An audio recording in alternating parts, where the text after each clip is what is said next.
Good morning guys, kain tayo. Tayo ay magsimula na ng ating araw. Ayan, may binangkal si Scott kahapon. Nagpabili ako ng binangkal. Binilhan niya ako.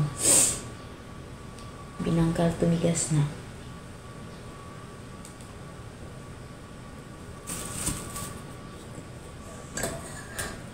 At kape.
Hello guys, good morning. Yan, andito na tayo sa ating tindahan na tayo ay magtitinda na. Actually, nagbukas ako 7 na 6:30, ganun na po ang oras ko ano guys, hindi ako nakakagising ng alas 5, nakakagising ako ng alas 5, pero sobrang pagod at buyat ng aking katawan. Iwan ko ba, sobrang init siguro, gawa ng napakainit nga. So, ayan, walang paman, pero ngayong araw na to, mukhang kumukulimlim. So, ito po yung itsura ng aking tindahan. Ito yung itsura ng ating tindahan. Kaya, ayan. Wala tayong kasalo. Baka mamaya, mag-try tayong tumawag sa dalawa na yung kinukuhanan ko. Dalawa.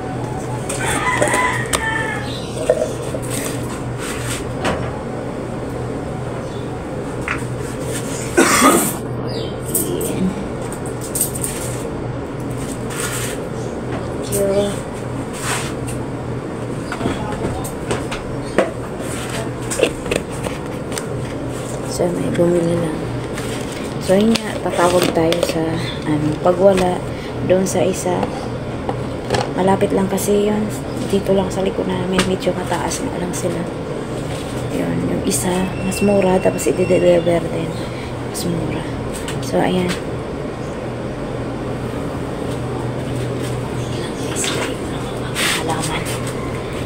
Basag na yung paso.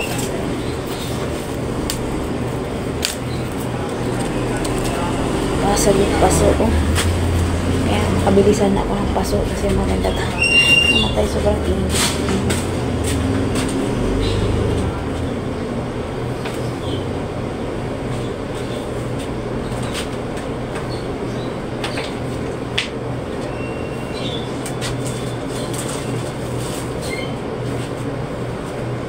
Ang dami kong mga panindang ubos na mga kasari, pero yan,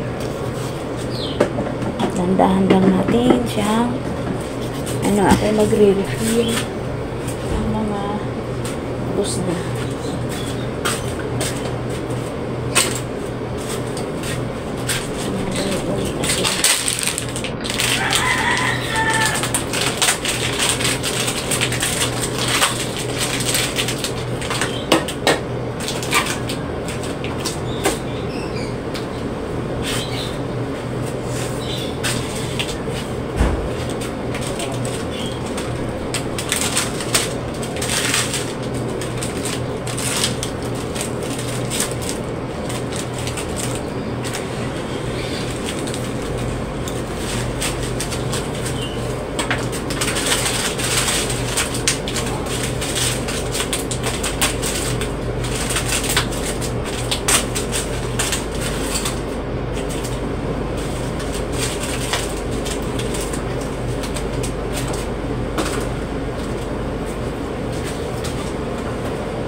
Diyan guys, yung routine natin sa umaga ngayon. Good morning, good morning. Ayan, naubusan pala ako ng space sa aking cellphone. Ayan, maraming salamat. So, ayan na po ang ating ganap for this morning sa ating munting tindahan. So, share ko lang sa inyo yung itsura ng aking tindahan. Marami talagang kulang-kulang.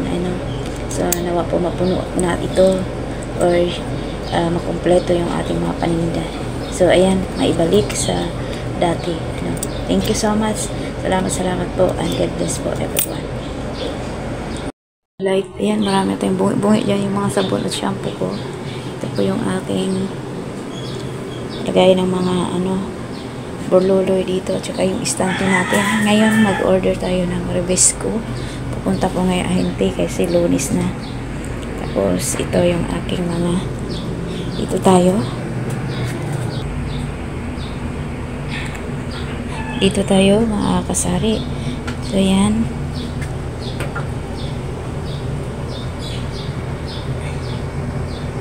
Yan. Aking mga paninda dyan. Tapos nilagay ko dito yung mga chichirya natin. Kaya ayan ay itsura. Kitang kita na sa labas. Yung mga chichirya at ating mga kape nilipat ko dito banda. Yan. Kaya ganyan po siya. Tapos ito yung para hindi bangga-bangga na sasagi kasi si Iskat sa mga bitay-bitay na yan. So ayan, wala natin kasalo. So ngayon kasi hindi ganun mainit, pinakalma ng Lord yung init ng panahon. Thank you Lord. Ayan, kasi nga sobrang init. Yan po yung aking mga Lucky Me, mga noodles dyan. Yung konti na yung makapag-order nga sa grocery ng mga chicheria. Ayan lang mga kasari ang ating vlog today. Kaya sinarado ko muna natin yung ating kurtina dito. Kasi hinaya ako mag-vlog. Kitang-kita tayo sa kapitbahay. So ayan, maraming salamat. Hanggang sa muli. See you in my next vlog and God bless for everyone.